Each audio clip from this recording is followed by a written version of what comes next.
Can you believe it? We're already at the end of this year's Hacktoberfest. Mega Hacktoberfest has been a ton of fun. Honestly, there's a bunch more Mega Man hacks I would have loved to look at.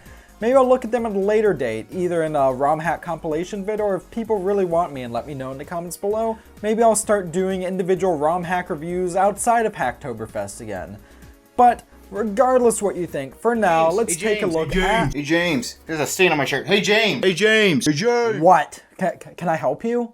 Can I help you? Hi James, can I suggest a game? Oh hey, it's Wolfkaousaun! Wow, this must be that obligatory collaborative video I do every marathon. But yeah, sure. Let me know what you want me to review. It can't be that bad, right? Absolutely anything? Yeah, pretty much anything goes, yeah. It's a ROM hack of Mega Man 3. It's called My Little Pony Dr. Discord's Conquest. Alright, dude, let me ask this in the absolute nicest way possible. What the fuck?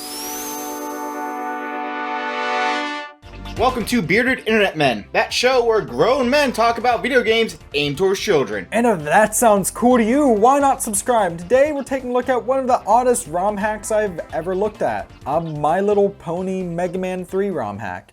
Okay.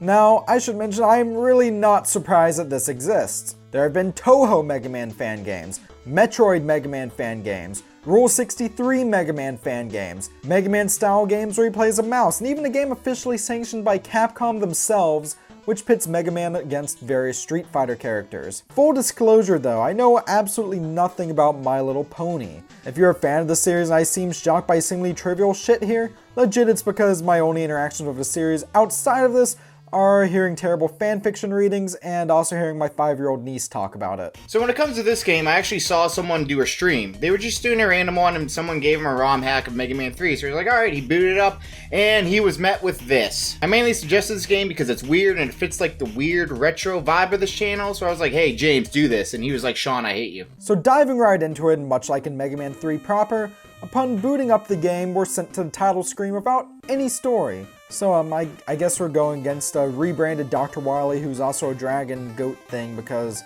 dragons are evil and can sway horses to also be evil. Upon starting, we're treated to a selection of 8 bosses, and some wonderful Mega Man 8 music, which is actually one of many retro video game references in this. You got Castlevania, you got Sonic, you got Kirby, you even have Mega Man X, they're all represented in this game. So I'm also not really sure what the boss order is here. So for the sake of simplicity, let's pick a boss and then go around the selection screen clockwise. And first up on the chopping block, Celestia. As you can tell by the music here, this level is based off of Castlevania, even complete with zombie horses and things trying to impale you. Now I'm not sure if either of those things were ever in a Castlevania game, but also why is Mega Man in this game a purple horse shooting white stuff from its hands? Ew. Oddly enough, the level design here is actually remarkably solid. The boss here though is just a modified version of Sparkman from Mega Man 3, but seemingly more susceptible to damage from the default weapon. Seriously, wow, that boss was really pathetic. All the sprite work here though is really fantastic, especially during the boss encounter. I love me some 8-bit stained glass. Upon defeat though, we get our first weapon, Royal Blaze! Fancy as a name like Royal Blaze sounds, it's just a recolor of Sparkman's weapon from Mega Man 3, and that goes for all of the weapons here. There's also no Rush Jet equivalent in this game for some reason. So next we're going against Fluttershy. Don't ask me how I know that. This stage is Kirby themed, and it pulls it off really well too. The only somewhat annoying thing here is these demonic horses come out and just firebomb you. It's actually kind of cool. Besides that, it's really just another easy stage. Also, for some reason, whenever you climb a ladder, you get treated to the side of some 8-bit horse ass. So after another fairly easy boss fight, we grab another weapon and we move on to the next stage, which is Applejack! Part of a nutritious breakfast. Nothing too radically different here with the exception of these exploding Christmas presents. The music here is based off of Hilltop Zone from Sonic 2, and it's actually a really good D-made version of that theme. But besides that, it's another well-designed stage with some nice platforming challenges that's still a bit easier than standard Mega Man fare. I'll be honest, so far I think this is actually a pretty decent starting point for people that want to get into Mega Man. I'm not as easy as, say, easy mode on Mega Man 10. It's definitely a lot easier than most other titles. It managed to be a fairly relaxing game that doesn't really hold your hand. I agree here as well. I know nothing about any of these characters or why I should care about killing them, but I'm having fun regardless. So far, it's Mega Man, but with other retro gaming references and, well, horses. The next stages are definitely more the same, but that's not really a bad thing. Reading Rainbow's stage features the same rain gimmick that Toadman's stage did in Mega Man 4. And a boss who can turn into the Tasmanian Devil. Luna's stage is just Ninja Gaiden on the moon. Trixie's stage is a spoopy factory. And Pinkie Pie is so vain that she has giant robots of her freaking... It's her head! Of the 8 main stages, the only other one I'm going to note specifically is Rarity, who is still actually well designed for the most part, though I did encounter a few glitches here. Mainly, there are a few graphical anomalies, there's a ton of slowdown whenever there's a lot of sprites on screen, which granted was always an issue with Mega Man 3, and the boss itself, who's based off the unfortunately named Hardman, has some collision detection issues. But with all 8 down, it's time to go to that fortress. Wait, isn't there some equivalent to the Doc Robot stages from Mega Man 3? You know, those 4 random remix versions of previous stages you had to go through before you got to Dr. Wily's fortress? Nope, just a fortress that's a stage longer than the original one.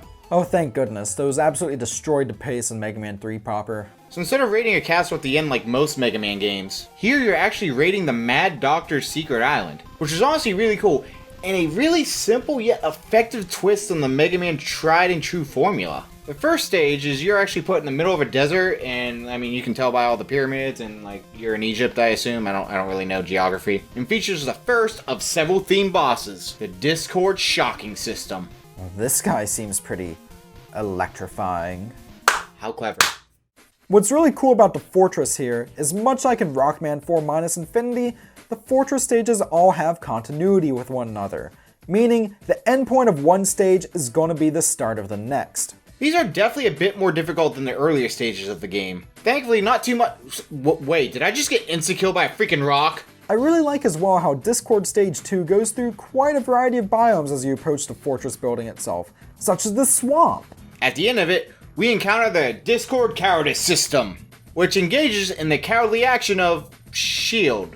Okay, so allow me to gush a bit. Stage 3 has Game Boy Mega Man references galore, and I really like the Game Boy Mega Man games, so much that one of the earliest videos on this channel was actually a retrospective on them that I should honestly remake at some point. Yeah, that video is kind of rough looking back. Also, what's with all these warnings? Are these supposed to scare me or something?